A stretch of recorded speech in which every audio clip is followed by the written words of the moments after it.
Blessings. I've done 3 videos. This is gonna be the 4th. This is so funny. I have all these videos in me, but this one I want to do on ritual, and the reason why I share some of the things that I share when I work with my crystals or my candles or my tones, I share with you because I didn't get it out of a book. Number one, nobody taught me how. Number two, I feel it in my heart and I respond accordingly. For instance, I'll give you an example. Last night I went and got something to eat, and as I was coming away from the place, excuse me, it wouldn't take my card. I had to get cash, and so I had change, which is rare because usually everybody's using plastic these days. We don't really have change, so I had change, and Spirit said, take that change and put it on your altar. I said, okay. And the funny thing is, I don't even have my own altar right now. I'm in between places. I don't have my own place. So I'm in between places, but I have a little area over one of my sister's house where I burn my candles and my incense. So that's the altar. So I'm saying that to say, some people will make you think that it has to be grandiose. And if it can be grandiose, wonderful. But it doesn't have to be. What it has to be is a heart connection. Spirit is over things. Like, Spirit doesn't need your money. Your ancestors don't need your money. I mean, when you honor them in that way, they appreciate it. But greater is the man who gives $1 from his heart than the man that gives 1,000,000 for show. Your ancestors don't want to be bribed. The spirits don't want to be bribed. The things that you're asked to do are more so to change the codex and turn on certain codes within your own being that have been turned off due to chemical, I can't think of the word, chemical infiltration. I guess that is the word. Chemical infiltration, frequency, obstruction,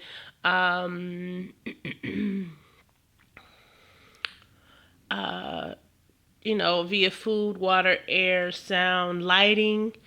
There are a lot of ways that conditioning and mind control. There are a lot of ways that your body and your mind has went through a certain conditioning that's contradictory to the truth of who you truly are as a divine being.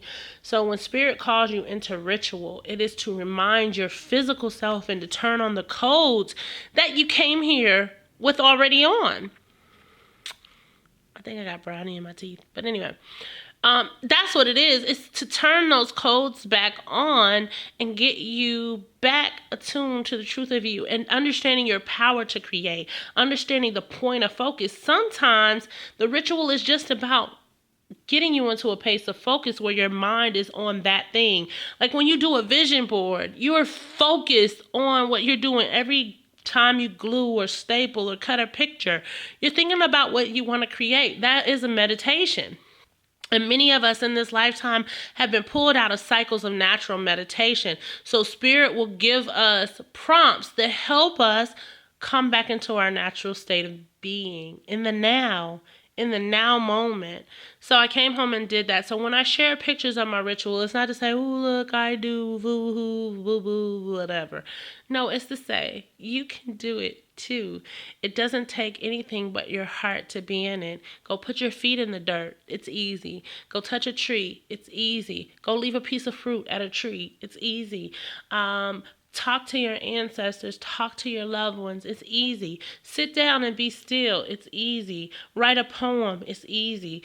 Do a journal entry. It's easy. Say a prayer. It's easy. Do a dance. It's easy. Go walk in the rain. It's easy. Light a candle. Write on the candle.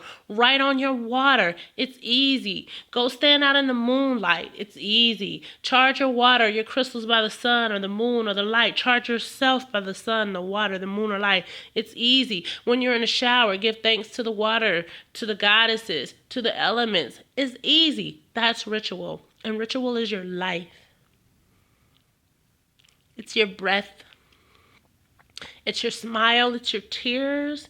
It's your excrement. That's a funny word to use. Excrement. It is your total being.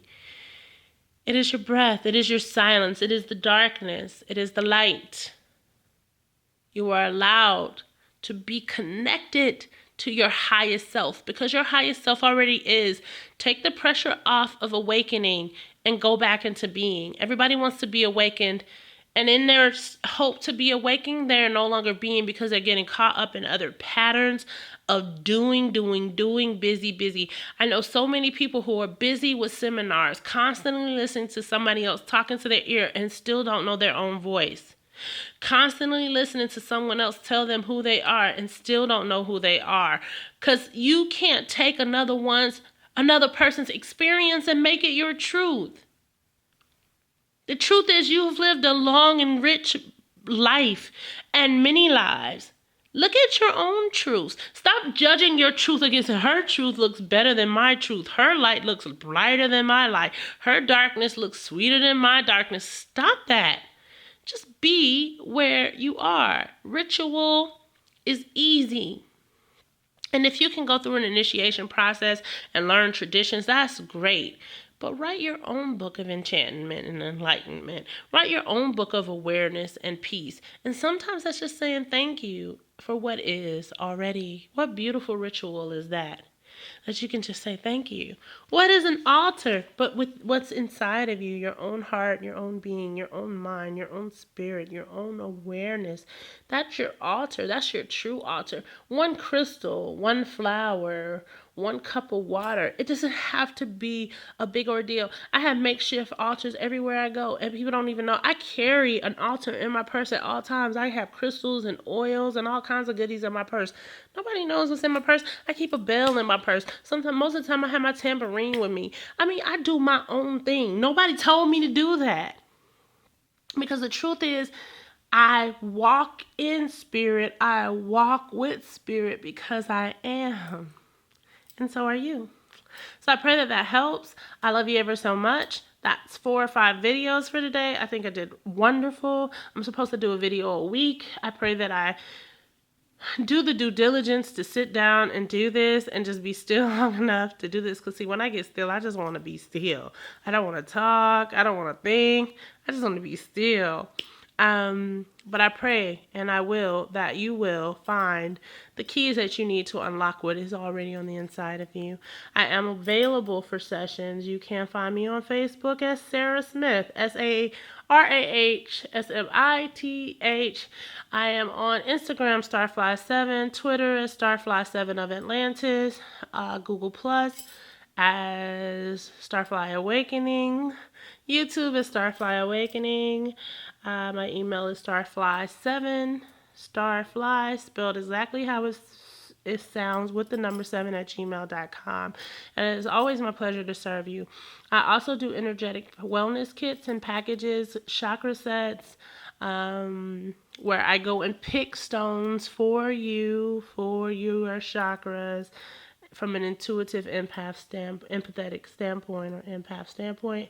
I do sprays, scrubs, clearing washes, things that you can use on your home and your body that just change the mood, lighten your load, and that are assistance. But remember, all of these things are assistance. The real work will come from you and your dedication to yourself. Peace.